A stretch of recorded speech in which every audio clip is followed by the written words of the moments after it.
everybody, it's Dorr and Coach. We're back, and today's video, we're going to be hitting up the part 2 on our backpack series. Before we talked about the small backpacks, and then we're going to do a 3-parter, but we came to realize as we were preparing for this that medium backpacks are just big small bags, but they're also small big bags. Yeah. You know, come to think of it. So we're going to go ahead and just, put these the mediums and the bigs together, because ultimately a medium bag is a big bag that's just not big enough. Yeah. So it's like a schmedium, yeah. like my shirt. Yeah, there you go. I like a shirt that's not big enough. It's not big. It's working, but is it working? Yeah. You know? I don't know. To each their own. Up next.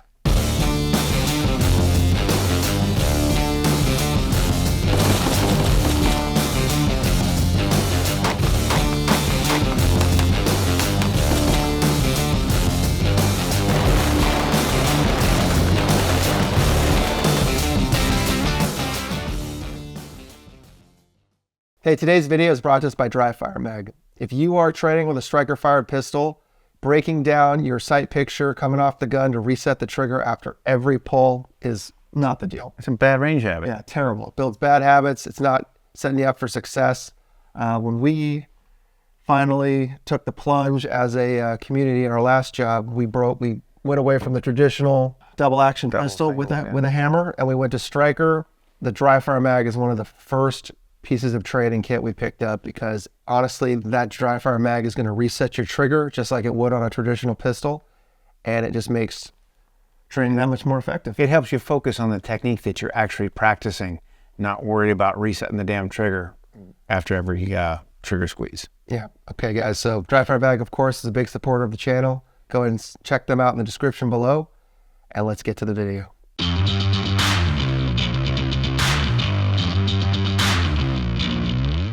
All right, guys, we're back. And just like in the previous video, we're going to talk about backpacks. Everybody needs them. Why you need them, I mean, the reasons are endless.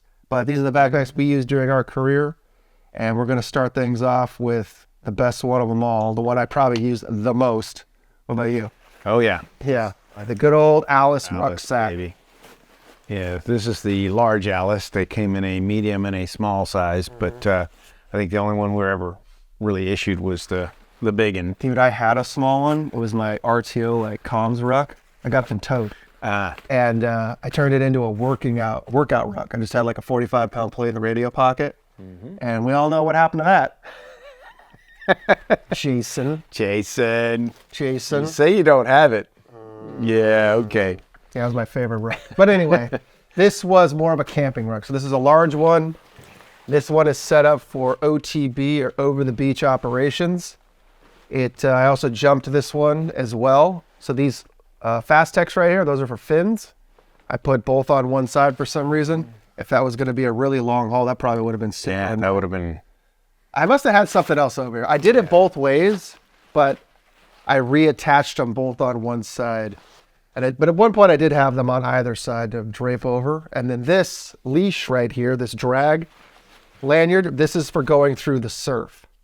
You don't want this thing too close to you when you're going through the waves. You want your legs and your fins unimpeded.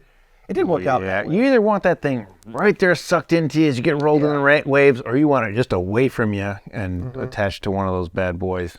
Yeah, and this is similar to a drag lanyard for a sniper, but you're not dragging an Alice ruck, so that's definitely not what it is. They're not smooth. Keeping with the whole getting in the water, you can waterproof these things on the inside perfectly. You can get everything you need to in one of these.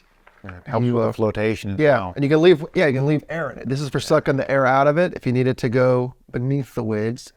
But if you don't want to lug around the wave, you just leave the air in there, and it's a great flotation. And like he was saying, you could just hold on to it and push it like a really crappy boogie board. You probably used boogie boards or the worst boogie board in the world. And swim lessons. Teach a kid how to swim. Kind of like that, only instead of being a useful aid, it actually worked against you and was terrible. But that's okay. That's why you have fins.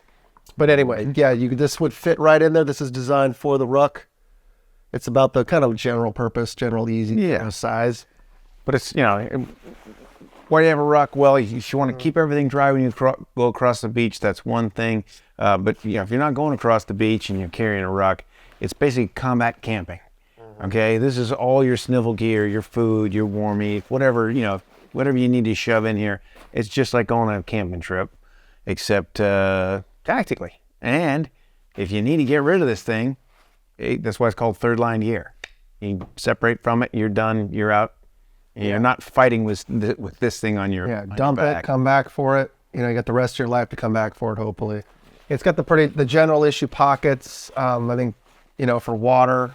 You get 1-quart canteens on the side here. This is a 2-quart canteen pouch, and I generally use this for a 2-quart canteen pouch that I would, use during breaks. It's got some smaller compartments up here at the top. I think those were for magazines, but nobody. Yeah, I think I put snacks in them. Yeah. A freaking bungee cord. Got to have lots of bungee cords for bungee cording things. And then obviously on the inside, it's got the comms pouch.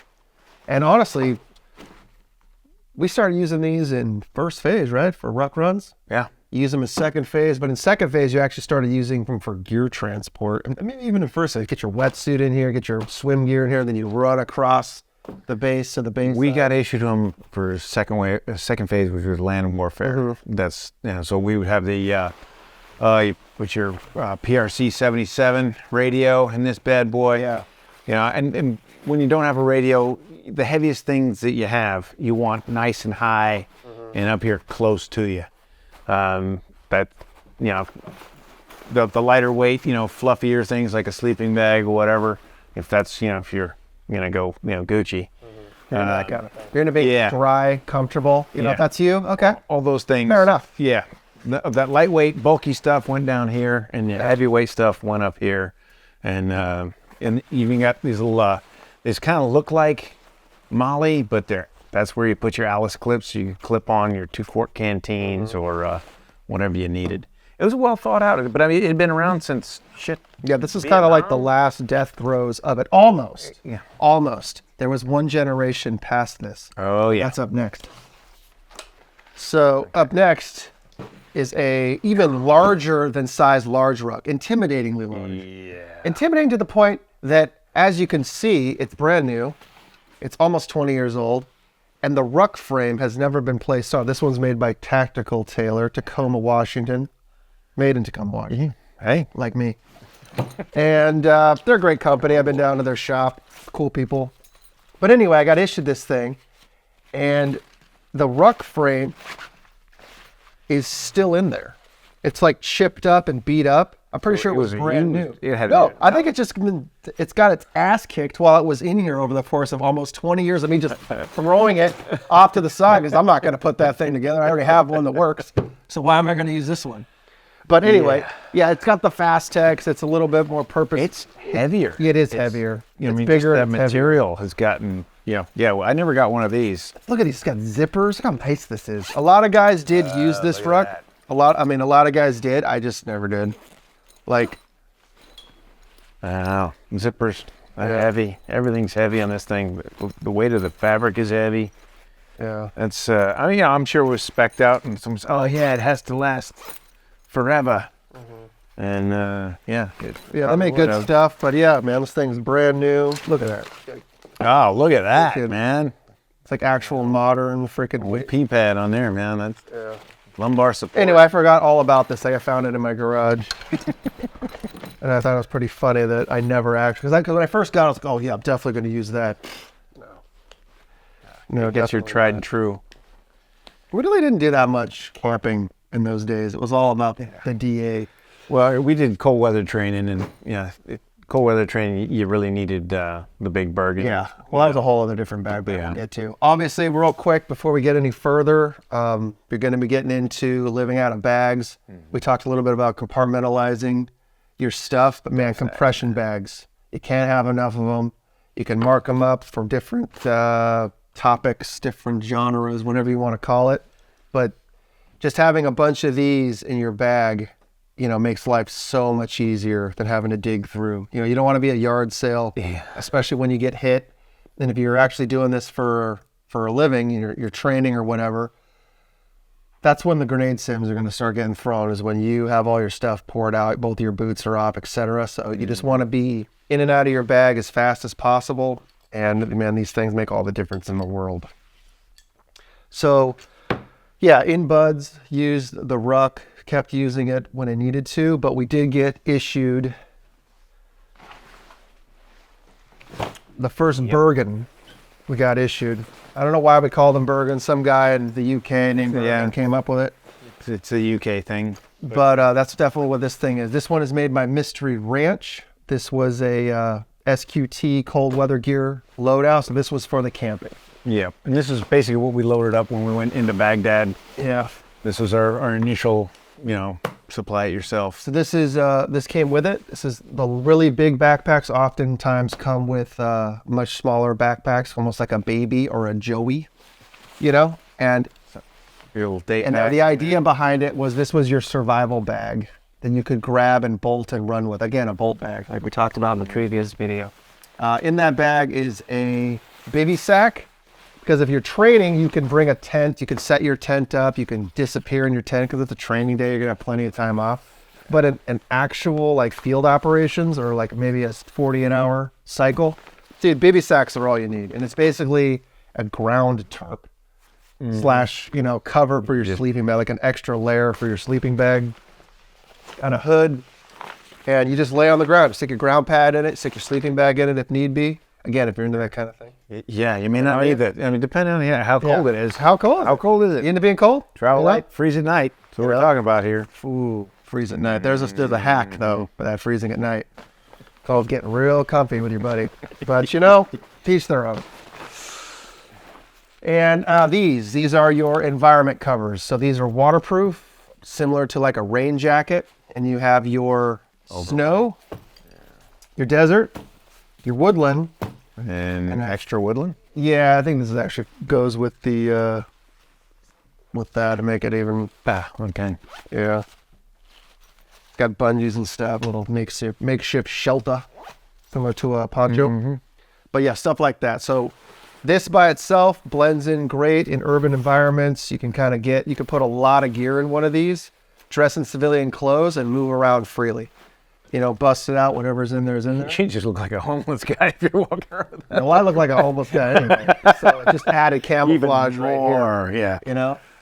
But yeah, these are good bags. This is my first Mystery Ranch bag. I've received several of them throughout my career. Great company, cool dudes. They're out of Bozeman, Montana. But this is a standard kind of REI, something you'd find at REI. It's got the support, added support for your back. And this thing didn't get a ton of use. It was like one of the first nice things I'd ever gotten issued, so I didn't want to destroy it. But there was guys that would dive these, go over the beach with these, do all kinds of stuff with them. And I just thought the ruck was better because the ruck doesn't retain water. Like this is going to retain water. Yeah. It's not going to dry out. Stuff. It's, so you're wearing this over the top. It's kind of an odd shape to jump with too. They're kind of long and I think I jumped one once or twice and it was just like riding a freaking rodeo bull. Yeah, I only jump a ruck. Yeah. And then, after that, it was just rucks. And Kelties. Rucks are so much easier, so much more compact. But almost like they were built to do it. Yeah, there's that. No figure. Alrighty. So up next, we kind of have that medium, which is referred to in the teams as a 3-day pack. I don't think you could survive 3 days with this bag, but that's just me. So these were kind of the standardized bags. This generation is what was the hotness when I came in. There were 3 colors, tan, gray, and green. And I just never went to supply and got the green one. They were there, but this was kind of my coming and going from work bag. This is what I used kind of for a daily bag. And if I needed it for, more LARPing purposes, deeper, training, whatever, I would use this. And then this is the bag that I would use overseas for breaching, stuff like that, or overnight bag. I don't think I ever carried one of these tactically. I think they worked really good for just, you got to get from A to B and, you're traveling around. I mean, it's really got some good, well thought out pouches and stuff like that for your civilian use. Place for your water bottles and all that cool stuff, And they're rigid up against the back. Like I think that one actually has got one of those that I took off of a Mystery Ranch bag. Got one of these bad boys in there. Yeah, and that's really important when you're going to be running heavy stuff, is you want to have that, what's between your back and your contents to be rigid. Yeah, if it's odd shaped, it's like Yeah, nothing like odd having an shaped. elbow, Yeah. like, you know, And these did this corner. very well. jamming you. So I used the hell out of both of these, but like Coach was saying, this was more just like if I knew I was gonna be gone overnight and have to stay somewhere, because like we alluded to during the invasion video, is air would go red. Like there'd be sandstorms, or there'd be a problem, or they'd shut down the main MSRs, and so leadership would just tell us to stay put. So you're on some Hunker fob, down, guys. or even worse, a cop, and a cop is a Green Force fob, supervised by Marine or Army training or whatever advisory team. You're gonna get the best spot. Yeah, Here, this is your pillow, it's your mattress, it's your everything. And these are great bags. Kelty makes a great bag. This is the new generation of Kelty bag. It's brand new, still has the tags on it. I never used it. Why? Because I like the old ones. The old ones have held up, and I never bothered to use it, but it's got some Velcro. The Velcro actually says Kelty. It's a little bit more streamlined. Yeah, It looks like it's a little bit small. smaller. Yeah. Kind of, working that medium size. There you that go. We talk about. Got some mole. But yeah, some mole you've on got the this bottom. this comfort foam here, and this is gonna soak up water, and that's the biggest thing. My biggest complaint was the fact that because we work so much. I mean, in the desert it doesn't matter, but man, if you're gonna do anything from the water, you wanna leave the water in the water. You don't want to carry around extra weight. And then obviously there were other bags. Here is a Blackhawk kind of assault military bag, but this one just screams military, screams whatever. So if you're overseas in that kind of an environment, this would be a great bag. We use these in vehicles as kind of like communal. Yeah, and you bolt blend in bags. with all the civilians that were just dripping with Yeah. that stuff. Exactly. So we did use these a little bit, but these would be like purpose-built medical bags or communal bolt bags in like a thin skin vehicle. Like by the time you get out, everybody has guns and they're speaking English, so the jig is up. But so you grab this. These are the types of bags we use, where one guy would grab a bag. It would have ammo, water, food, batteries, maybe a prayer book, Good hope. maybe a joke. Like what region of the world you're in, like Shia jokes, Sunni jokes, like not the same thing. Not the same thing. Yeah. All right. You start bringing up sheep with one group, they're going to think you're sick. You bring Yeah. up goats, it's like totally great. Yeah. All well and great. All right, so that was military bags, but we have talked about low visibility bags. We did a get home bag video. Yeah. This, you guys might recognize this from, we did a video on just kind of low visibility.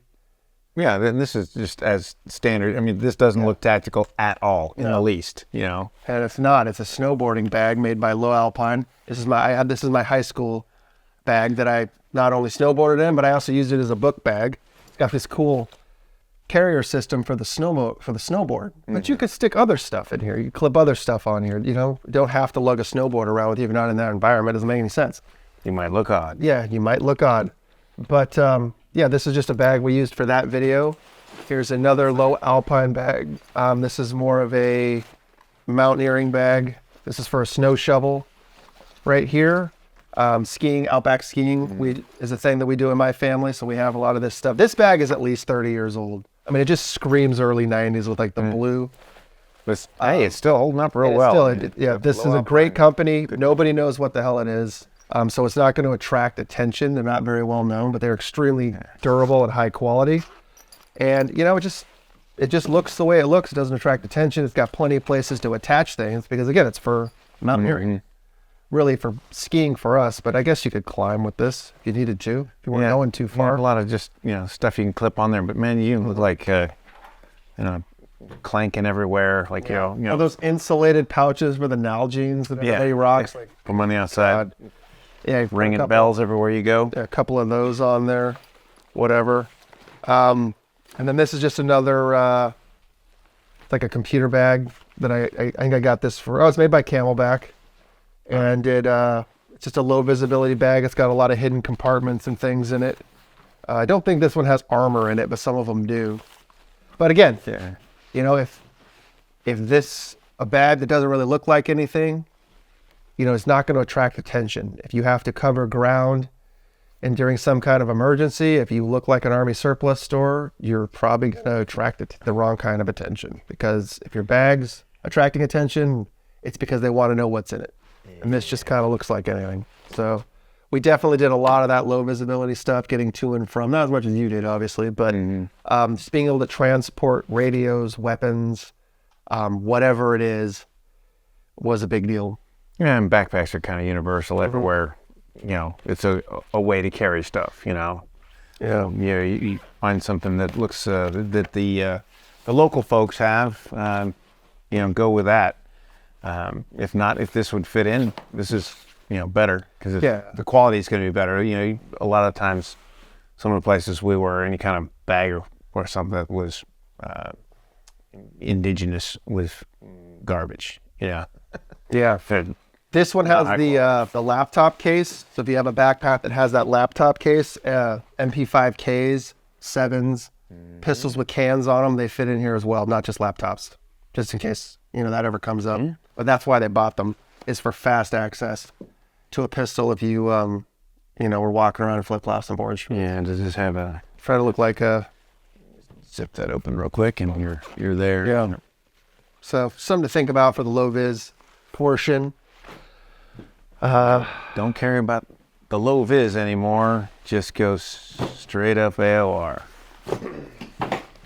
Although that's not AOR, that's that the Marine one. So here's a couple other backpacks. You want to blend in with the Marines. Yeah, you know. This one will blend in with the Marines though. That is I suppose that's pretty close. But you got this one in both the green guac and the Marine, not Marine. What's in here? I don't even know what's in here. You know. Like, Open this up. Fastex. Yeah, it looks like a bunch of extra pieces for when I break them. Anyway, this one still got the stickers on it as well and the tags. I used the green one. It's made by Mystery Ranch as well. Pretty damn good bags, man. Universal, kind of a large, medium size. But made of lighter weight material. Yeah, you know? This is more like a ruck. This is actually very rigid. They make a great bag. Yeah, I think I've got a slightly lighter version of this one. Oh, you do? In my kit, yeah. It's got the little, these little, whatever, comfort, flotation, whatever the hell they are, little foam. So this would probably be a big enough upgrade to switch from the regular Alice. Lock. Yeah, depending. It is going to retain a little bit of water, but not much. It almost has that same kind of ripstop Alice feel to it. Those are pretty nice. I like that bag. I did use the green one, like I said. I never used this one. And then there's this bad boy. This came with those Belleville boots from the Boots video. So on my second deployment, we had to integrate in with the Marines. We were doing some certain types of operations. We were moving around El Anbar province, and we didn't want to stand out. We didn't want to look different. We didn't want to disrupt attention, disrupt enemy patterns, because obviously they're hiding in plain sight. So we got issued like one of everything they got issued. We already had the flight suits, but they gave us another one anyway, because they were rocking flight suits at that time because of all the IEDs. We got the Belleville boots, and we got this bag. And this is a great bag. I'm not going to lie, man. The Marines do a great job picking their equipment. Even that felt wormy hat that we got that has the Marine Corps logo in it. Probably my favorite warm hat I've ever been issued. The thing is just amazing. And so this bag, you know, it is a full-size kind of Bergen. It's meant to be lived out of. This is like their... You know, you're living out of your bag, you'll be helo resupplied, you know, once or twice a week for months on end kind of mission. It's got the good rigidity piece in the back, but it is removable. It really comes apart. You can start taking things off of it as needed, but I never did. Very, very well built. Handles? Yeah, handles for, because it's a duffel bag. It's a backpack, it's a duffel bag, it's a Bergen. If you ever get a chance to get your hands on one of these, I don't know what they cost, but they are definitely worth it. It also came with a little clone bag on the inside. It came right there with it. So you could go right back to that small mission-specific 24-hour bag. Same construction. Kind of It had the hydro. Yeah, that's brand. Ladder in I've there. never used it. Yeah. Literally, I've never used that one because I had the other ones already ready to go. Still got the creases in it, dude. Yeah, but I did use this. I did use this bag from time to time when I was doing my ops tour, my ops chief tour. I was living out of a bag, just flying around the country, popping in. I think we had 6 or 7 different locations our guys were at, and I was just kind of moving around, checking on things, you know. And I used this bag for that, because it blended in. It was blending in with the Marines. You know, my little roller cart that I kept my Tempur-Pedic mattress on, that did not blend in. That did not blend in. Either did the beard or the cut-off shirt. But I generally was in civilian clothes when I traveled anyway. Yeah. But yeah, super awesome bag. Little on the heavy side, but that's okay. But just over-engineered to the point of just to hell and back reliability. Gonna last. Really love this bag. But anyway, guys, that's just a quick, you know, like we do, quick down and dirty, different bags for different purposes. I highly suggest, you know, in regards to how you carry equipment, I'm sure all of you have heard of first line gear, second line gear, third line gear. Lay out your first line gear. What do you need to have on your person? And then find places for that. What pockets, what pouches? Are you going to be sweating? Are you going to be getting wet? Well, maybe Ziploc bags and things like that come into play. And you have your second line gear. Maybe and pistol belts are arguably could be both, but if you're going to go with the full bat belt like we are nowadays, I consider that second line gear. Yeah, that and your plate carrier. Yeah, or plate chest carrier. rig, whatever you got. And that's where the trick is. If you're going to run third line gear, then make your second line gear as lightweight and streamlined as possible, because you want to be as lightweight and streamlined as possible when it pops off, when the fight starts, because it's cardio, man. It's all about running around, keeping your situational awareness, controlling your breathing, taking accurate shots. And if you can get away with just having 3 or 4 mags on your person and another 3 or 4 or more in your third line, you can dump that third line just like a auxiliary fuel tank on a fighter jet, same principle. And hopefully you win and you can come back and pick up your bag. Hell, maybe you can go pick stuff off the loser. I don't know if you're into that kind of thing. But anyway, guys, it's just a quick, just our 2 cents on backpacks, what we used, why we used them, and a little bit of the thought process behind selecting the right one. I don't know, Coach, you got anything else? No, man, that's pretty much it. I mean, if you're going to use these, big thing is don't just throw stuff in here. Learn how to pack it. You know, heavy stuff needs to be close to you. Bulky stuff, you know, down low, and you know, try and get lighter as you get out. You want to be able to dump this and be able to roll around with your protection, you know, your plates and some ammo so you can fight back. Okay, if you can, like Dorr said, streamline it to that, and then this is just for all your nice to have stuff and like a resupply, you know, and that's the philosophy of use that you know, you're going to do behind something like this for combat. And I'm sure for a lot of you guys watching, you've heard this before. It's about as old as soldiering, how to carry stuff. It's about as old as soldiering is. So, but anyway, thanks for being here. If you like the video, please give us a like, hit that bell.